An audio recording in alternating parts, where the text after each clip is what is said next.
up in this neighborhood in the 70s when it was first built. And Bywater was a multiracial community, you know, Filipinos, Koreans, blacks, whites. Most of them had good jobs, upward mobile and middle-class families. But by 1980, 1979, all of that changed, and this neighborhood ended up becoming pretty much predominantly African-American. Open-air drug markets on every corner. You couldn't drive in Copeland Street. By the time you got to Third Court corner, there was at least 20 people surrounding your car trying to sell use some form of drugs with one or the other. Gunshots was a regular thing. There were a number of murders down here, including some unsolved ones right now, like the old lady back there, Miss Blanche. So when I got out of the service and came home, it was even worse. And I lived in a condo way down on the other side of Annapolis and moved back here because I grew up in this neighborhood and I couldn't stand to see the things that were happening. I got on the board of directors, trying to help change things that way. Became part of Annapolis' leadership circle. So, and pretty much everything that happened for a number of years happened because I had my hand in it, from building these $700,000 houses back here to bringing a Safeway here, the CVS. But I had a plan to work on the drug problem in Annapolis, in this community. Go to the corners every day. Built up a rapport with most of the dealers to the point where if anybody pulled in the court where I lived, they would yell and tell them to get out there because you can't do that around where Uncle T lived at. And going to the playgrounds, stop them from smoking dope on the playground so the kids could play. Of course, there was a few knuckleheads who wanted to challenge me during them years, and I had to deal with them a different way. But most of them realized that some of them would even do their own product and go off out here. I'd end up calling the ambulance. Used to keep Serpent Ip cap on my stove to give them so they could regurgitate. I'd call the ambulance, make their buddies check their pockets so they don't get ran to the hospital and they find drugs and end up going to jail. So it took about 4 or 5 years. So some of them guys on the corner were even my cousins. That's one of the things that really ticked me off. I noticed when I came home, some of my own family was involved. And it took about 4 or 5 years before before I was able to see a change begin to happen. The police departments and stuff worked with me. The state police, we created an organization called Operation People, where state police would come in and set up in the neighborhood for 2 to 3 weeks at a time, engage the kids, so that these kids could learn that the police aren't all the bad guys, all the non-snitching campaigns and everything else that the drug dealers and stuff are putting out really stopped us from providing them with information to help clean up these neighborhoods. But about 10 years in all total, I was able to force a big change in this neighborhood.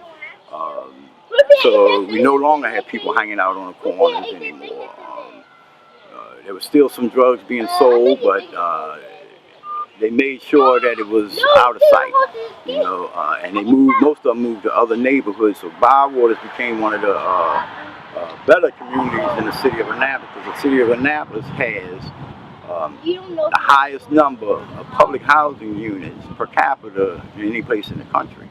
You don't find 10 public housing communities in any city, and all of these communities are ridden with drugs. I mean, we had a connection one time with New York boys and some others who got a foothold in this city. Now we got MS-13 and some others trying to make a comeback around here. But I cleaned the neighborhood up enough with the help of the Annapolis City Police Department and others that Bywater was able to hire security to actually come in here and try to keep things that way. But of course, like as anything goes, like I told the security that came in, once you start doing your job properly, you're going to have problems. Because we had a problem, as in most neighborhoods, a lot of the people who claim to be leaders in the neighborhoods were also involved in the drug problem situation. And that meant all the men, people on the boards of these neighborhoods, their sons and daughters and their husbands sold drugs in these neighborhoods. So whenever they got too close to busting somebody that was part of a family group or something, of course, it created a problem and they wanted to get rid of that security. Now we got security that don't do nothing but just walk around. I mean, they're not proactive whatsoever. And I got a feeling that this summer's gonna be pretty bad. All these little black fences they put up, they put them up thinking that it would help the police, so that whenever they came in, they were chasing somebody, they wouldn't have but so many ways to get away. But a lot of these kids in this neighborhood, you know, deserve better. And, you know, I love the children, so I worked hard. My wife, me, and there's a couple of other families in this neighborhood. But by and large, most of these people, when I was on the board, they wanted me to get on the board, sat back on their couches and thought we were supposed to do all the work for them. And I got to a point where I'm like, okay, I'm not trying to save the world. But as long as y'all leave my little area alone, you can do what you want, because until other people start to stand up and do the right thing and try to help out, there's no sense in me trying to run around and play crusader, because I've had death threats and the whole 9 yards. People run up in my car with knives. I was walking down there one day and one of the drug boys said, why y'all let him all up in y'all business? All you got to do is pay a crackhead a few dollars. He'll take care of that. So I walked up there and asked him, take care of what? You know what I mean? Don't be fooled by the fact that you see a handicap sign sitting in front of my house now, and I'm a disabled veteran. I know I ain't got but 2 to 3 minutes, but I'm gonna put everything on you I can in the 2 or 3 minutes, and I guarantee you, the only one gonna walk away is me. You know what I mean? Because it's just ignorant. I was walking my dog down there one day. A little 12-year-old boy said, "Is that your dog?" I said, "Yeah." He said, "I want to let you know I got a gun on me." I said, "You do? What's that supposed to mean? You gonna shoot my dog?" So at them days, I never went out unless I carried mine. So I said, I got one on me too. You know, the difference between you and me is I'm an expert. And I will lay you right there where you stand, take your gun, add it to my collection, and your mother and father be sorely upset, you know, when they have to go around that hospital because I done put one up in you. You know, but it used to be wild around here, and it's quieter now. I like it the way it is, but I can see things starting to change again. You know, and unfortunately, I'm 53 years old. Health not good. I can't run around, chase people down, and do that kind of stuff no more. And these kids, I try to impress them upon them the importance of getting an education, having an appreciation for life and one another.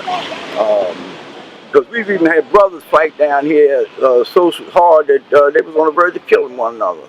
You know, and it just doesn't make any sense. So education in this city, land development and planning, and a lot of stuff I was able to get done before I decided to pack it in, because my health wasn't good. And I had a friend that used to work with me, and she died. And it was because we were on 19 or 20 boards or commissions at any one time. Everybody ringing the phone. People knock on my door 3, 4, 5 o'clock in the morning sometimes because somebody's zapping out over a boat or something like that. And it started to affect my life.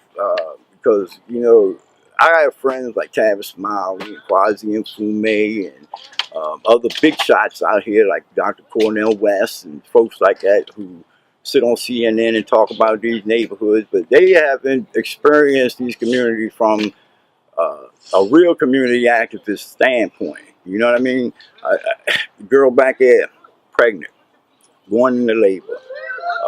Come knock on my door, her friend says, she's going into labor, she's going to get in the ambulance. So she's going to finish smoking the 2 rocks of crack she got left.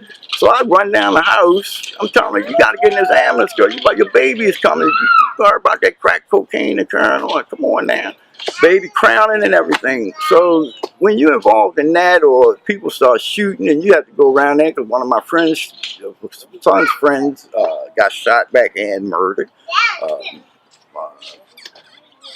You know these people intimately. I watch them grow up, you know, and it hurts. A boy that I consider like a son of mine, a mother on drugs, decided to sell drugs because he got tired of seeing his mother do things for him. And he ended up getting busted. I had to go to court with him, and I asked the judge to send him. Sadly but true, a year later, he gets back out of Cheltenham. He comes knock on my door. I hug him. Because I had a lot of love for him because he was like a son to me. His mother hated my guts, first of all, for getting involved in his life. But that very night, some of these guys, because he came home wanted to party with him, took him to Baltimore to get some more heroin and other things to sell. And I told him before he left my house, don't get involved in anything because, you know, I got a bad feeling. Well, they knock on my door at 9 o'clock the next morning and tell me Ron's dead. Obviously, he came home that night about 3 in the morning. Mother saw him laying in the bed, blood coming out his ears and stuff. But he had so many drugs on him, she wanted to smoke them first before she called the ambulance.